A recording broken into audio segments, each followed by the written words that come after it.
Dominus vobiscum. Proclamação do Santo Evangelho de Nosso Senhor Jesus Cristo, segundo São Marcos. Glória a vós, Senhor. Naquele tempo, os sumos sacerdotes e os escribas buscavam algum meio de prender Jesus à traição para matá-lo. Mas não durante a festa, diziam eles, para não haver, talvez, algum tumulto entre o povo. Jesus se achava em Betânia, em casa de Simão, o leproso. Quando ele se pôs à mesa, entrou uma mulher, trazendo um vaso de alabastro, cheio de um perfume de nardo puro, de grande preço. E, quebrando o vaso, derramou-lhe sobre a cabeça. Alguns, porém, ficaram indignados e disseram entre si: por que este desperdício de bálsamo? Poderia ter sido vendido por mais de 300 denários e serem dados aos pobres. Irritavam-se contra ela. Mas Jesus disse-lhes: deixai-a, por que a aborreceis? Ela me fez uma obra boa. Reverendíssimo Padre Silvano, nosso pároco, reverendíssimos Padres Domingos Sávio e João Batista, reverendas religiosas, prezados paraninfos desta noite, amados irmãos e irmãs de nossa querida paróquia, fiéis devotos do Senhor Bom Jesus, que hoje aqui vieram para homenagear aquele que nos olha sempre com muito amor e bondade. Uma saudação especial também a você que nos acompanha em sua casa pela internet. Pelo sinal da Santa Cruz, livrai-nos Deus nosso Senhor dos nossos inimigos, em nome do Pai, do Filho e do Espírito Santo. Amém. Caríssimos irmãos, vamos meditar hoje numa cena do Evangelho que parece ser a irmã gêmea da passagem que nós meditamos ontem. Muitos costumam até confundir ambas passagens, identificando uma com a outra. É certo que temos duas mulheres que manifestam de uma maneira muito viva o seu amor e o seu afeto a Jesus. A cena da nossa reflexão, porém, se dá com uma mulher diferente, com uma motivação diversa e que se passa em outro lugar e em outro momento da vida de nosso Senhor. Ontem nós meditávamos numa cena que retratava uma mulher pecadora e que lavou os pés de Jesus, movida pelo arrependimento de seus pecados e pela sua conversão sincera. Mas a mulher de hoje, como analisa muito bem o padre Francisco Fausto, ela agiu por pura afeição, pura gratidão para com nosso Senhor. Faltavam 6 dias para a Páscoa. Os judeus já haviam decidido matar Jesus, mas esperavam o momento oportuno. Não queriam matá-lo na época da festa. Jesus se achava em Betânia, naquela cidade na qual gostava de ir para descansar, porque lá moravam aqueles 3 irmãos muito amigos de Jesus: Lázaro, Marta e Maria. A essa altura, Jesus já havia ressuscitado Lázaro, depois dele ter ficado 3 dias sepultado. Na ocasião, Jesus tinha sido convidado para tomar uma refeição na casa de um certo Simão, que era conhecido como leproso, muito provavelmente porque antes ele havia sido leproso e que fora curado por Jesus. Tudo ia muito bem. A comida estava maravilhosa, o vinho era de excelente qualidade, os convidados conversavam e se divertiam. Mas quando Jesus entrou e expôs-se à mesa, uma mulher irrompeu no meio da multidão dos convidados, foi até Jesus, trouxe um frasco de alabastro com um perfume muito caro. Foi até Jesus, quebrou aquele vaso e derramou o perfume sobre a cabeça de nosso Senhor. Alguns dos convidados se indignaram com essa atitude. São Marcos nos diz que eles começaram a dizer: para que esse desperdício de perfume? Ele poderia ser vendido por mais de 300 denários e ser distribuído aos pobres. Esse mesmo fato nos é narrado por São João, que estava presente naquele momento, e no seu evangelho ele nos conta que Lázaro se encontrava presente entre os convidados. Marta, sempre ativa e pronta para ajudar o próximo, estava ajudando na cozinha. E a mulher que realizou o fato da nossa meditação foi Maria, a irmã deles. A ressurreição de Lázaro, seu irmão, havia sido há poucos dias, e ela estava ainda muito impressionada com aquele milagre estupendo. E tal era a sua gratidão para com o Divino Mestre, que ela não se pôde conter e realizou esta boa obra para com Jesus. E São João ainda nos conta mais um detalhe sobre os personagens desta cena. A pessoa que fez os cálculos tão rapidamente e com tanta precisão foi Judas Iscariotes. Amados irmãos, nesta cena do Evangelho nós encontramos dois olhares muito distantes um do outro, que contemplam a mesma ação de Maria de Betânia. Por um lado, o olhar de Judas, e por outro, o olhar bondoso de nosso Senhor. Cheio de misericórdia, deixai-a. Por que a incomodais? Para que aborreceis ela? Ela fez uma boa obra para comigo.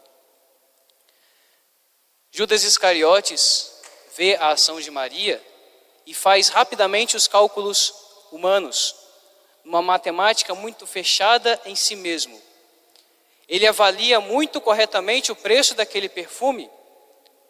Era um perfume caro. Para que desperdiçar esse valor?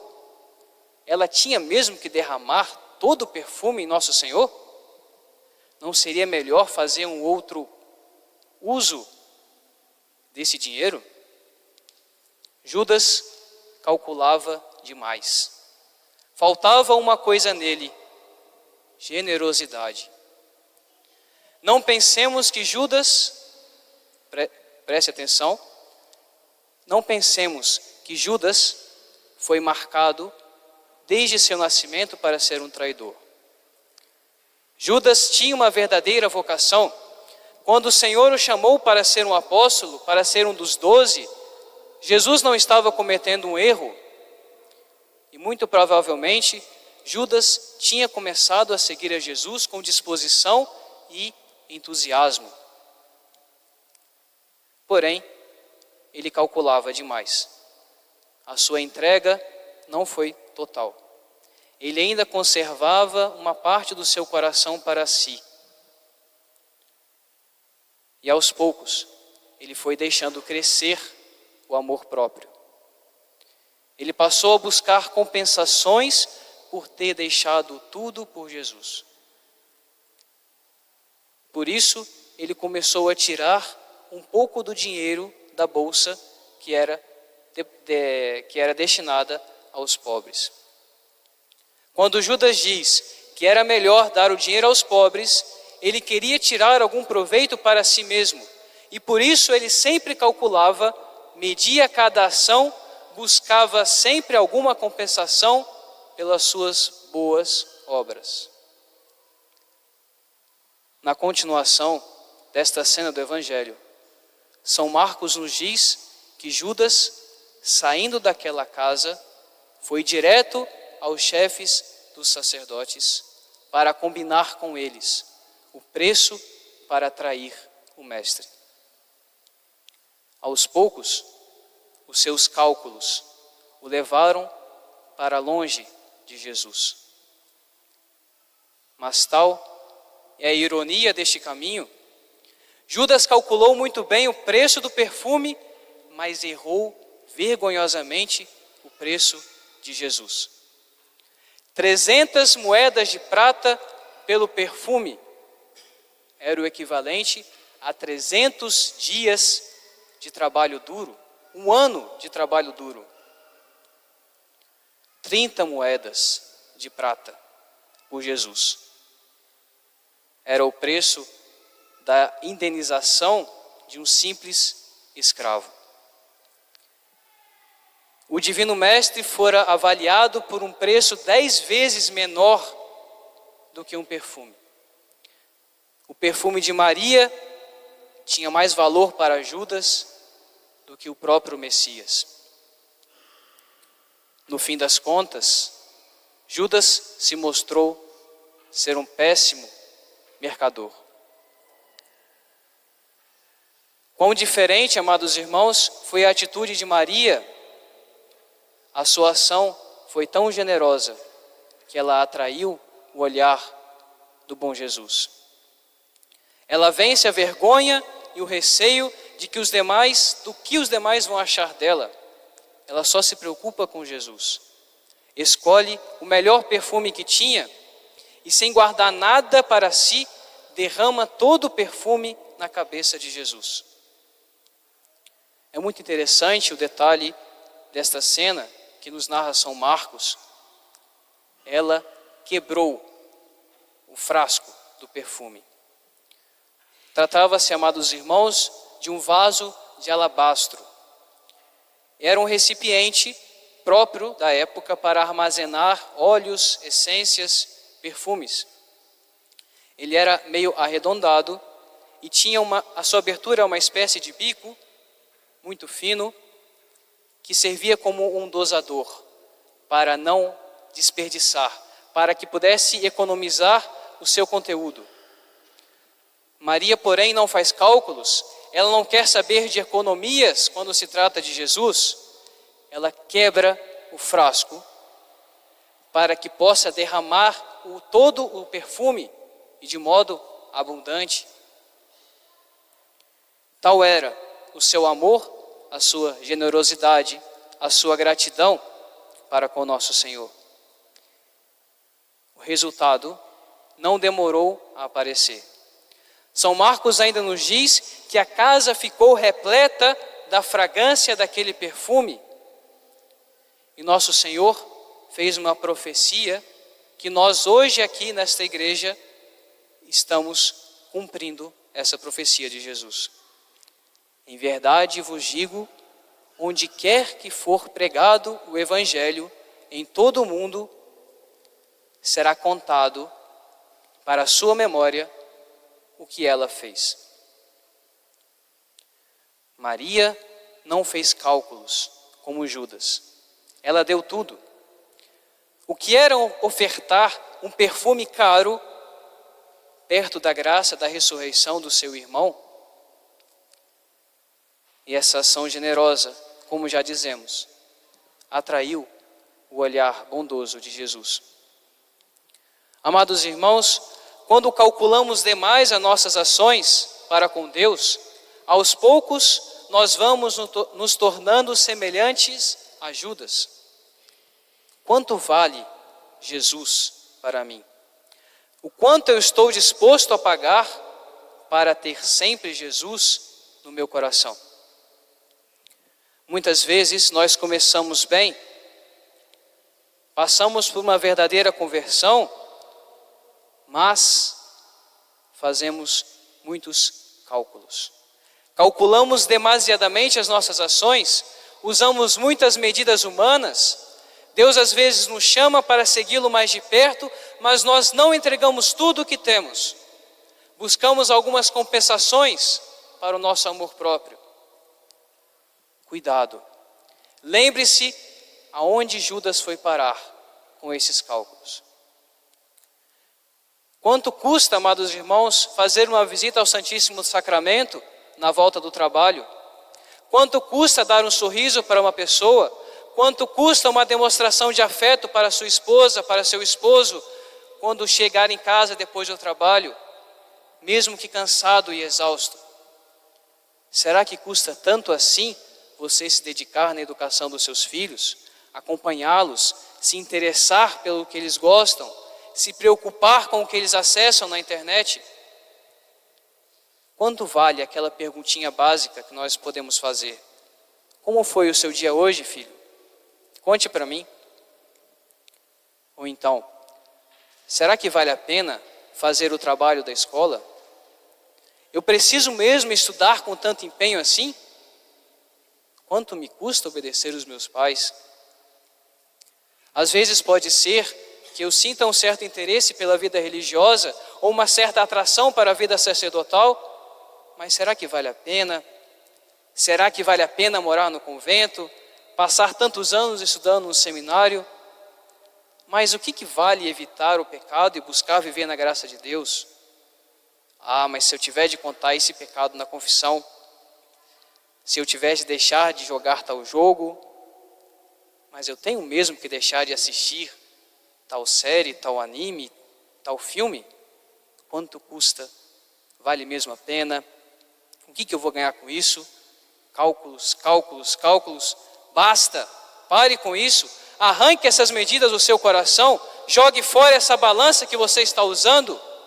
Pare de calcular. Comece a amar. Santo Agostinho nos diz que a medida do amor é amar sem medidas. Então, não tenha medo de quebrar o frasco do seu amor próprio.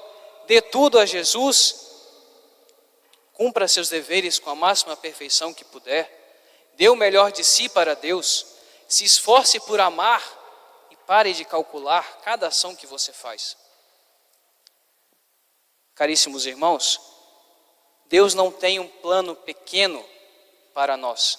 Deus não pensou uma santidade pequena para nós. Ele não só quer que sejamos santos, mas quer que sejamos grandes santos. Ele não só nos chama à santidade, mas nos dá todos os meios necessários para que possamos ser verdadeiros santos. Mas isso vai depender da nossa generosidade. Com muita alegria, nós hoje comemoramos a festa do glorioso São João Maria Vianney, padroeiro da nossa administração apostólica. Mas se nós olharmos para a sua vida com aquelas medidas humanas, aparentemente tudo nele estava fadado ao esquecimento e ao fracasso. Revolução Francesa na infância, falta de instrução, viveu muito tempo sendo perseguido pelo governo, que o considerava como um desertor do exército. Tentou o seminário, foi expulso porque não conseguia, porque não tinha a capacidade, faltava aquela instrução que ele perdeu na infância. E foi ordenado graças ao auxílio de um bondoso sacerdote que via nele o imenso amor por Deus. Mas ele recebeu uma missão de pastorear uma paróquia num vilarejo muito pequeno, uma população insignificante. No começo ele preparava os sermões, mas ele tinha que parar no meio e descer do púlpito com os olhos cheios de lágrimas, porque ele esquecia o que ia dizer e não conseguia pregar direito. Ele era de baixa estatura, esquelético e tinha uma péssima dicção. Já repararam como que é difícil encontrar uma imagem bonita, com o rosto atraente, digamos assim, nosso padroeiro São João Maria Vianney?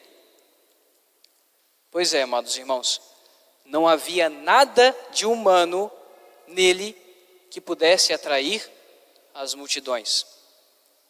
No entanto, ele possuía um tremendo amor a Deus e às almas, e por causa desse amor, ele tinha um coração generoso e buscou sempre dar o melhor que podia para a glória de Deus. Ele não teve receio. Como Maria de Betânia, ele quebrou o frasco de alabastro e derramou toda a sua vida. Não quis economizar nada para si. Ele deu tudo. A sua vida inteira foi consagrada a Deus. Se ele calculasse matematicamente as suas ações, talvez ele tivesse desistido de ser padre. Eu tenho muita dificuldade nos estudos, não vale a pena estudar, não vale a pena passar por essa humilhação de tentar o seminário de novo. Mas assim nós não teríamos São João Maria Vianney. Se ele tivesse o olhar de Judas Iscariotes, talvez ele calculasse que não valia a pena ficar tantas horas no confessionário, já que a sua paróquia era muito pequena. Não valia a pena ficar tantas horas diante do sacrário em oração, porque era muito cansativo. Mas assim, nós não teríamos o nosso padroeiro. Para o cura das, era preciso dar sempre o melhor para Deus. Ele podia usar uma batina muito velha, toda remendada, muito gasta, mas para o altar era preciso ter os paramentos mais bonitos. Para Deus, sempre o melhor. Ele podia dormir no chão na casa paroquial, mas o sacrário tinha que ser o mais precioso possível. Ele praticava em si as piores penitências, mas no confessionário era o padre mais misericordioso daquela região. Ele havia quebrado o vaso do egoísmo para que a caridade pudesse ser derramada abundantemente. Tal era o nosso cura das. E o bom Jesus olhou com carinho para o nosso santo. O bom Jesus cumulou o padre Vianney de muitos dons e fez com que o perfume de sua santidade se espalhasse por todo o mundo. De tal modo que os grandes da França iam até a cidadezinha de Ars para ouvirem os sermões e as catequeses do padre Vianney. E foi graças à sua generosidade que nós hoje, por misericórdia de Deus e com muita alegria, podemos dizer que São João Maria Vianney é o padroeiro da nossa administração apostólica. Rezemos hoje, de modo especial, amados irmãos, pelos nossos sacerdotes e seminaristas. Hoje é o dia do padre.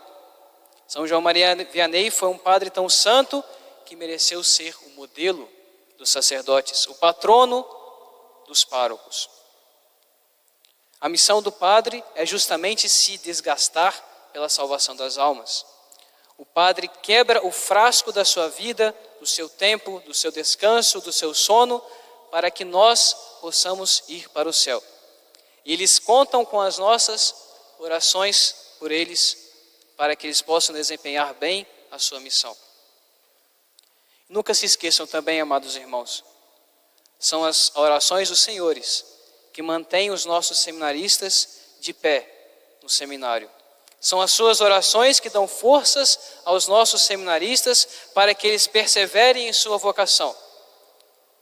Peçamos, portanto, hoje ao Senhor bom Jesus crucificado, que chame muitas das nossas crianças, dos nossos jovens, dos nossos coroinhas para o serviço do altar. Rezemos pelas vocações sacerdotais em nossa paróquia. E para isso, caríssimos, agora quando o padre for incensar o altar, que a nossa oração possa subir até Deus com generosidade. Renovemos a nossa fidelidade ao Papa e à Santa Igreja Católica. Tenhamos confiança, o olhar misericordioso do Senhor bom Jesus está sobre nós. Então, cantemos a plenos pulmões a misericórdia de Deus em nossa administração apostólica. Que as paredes dessa nossa igreja hoje possam vibrar com o nosso fervor e com a nossa ação de graças por esses 20 anos da nossa administração apostólica.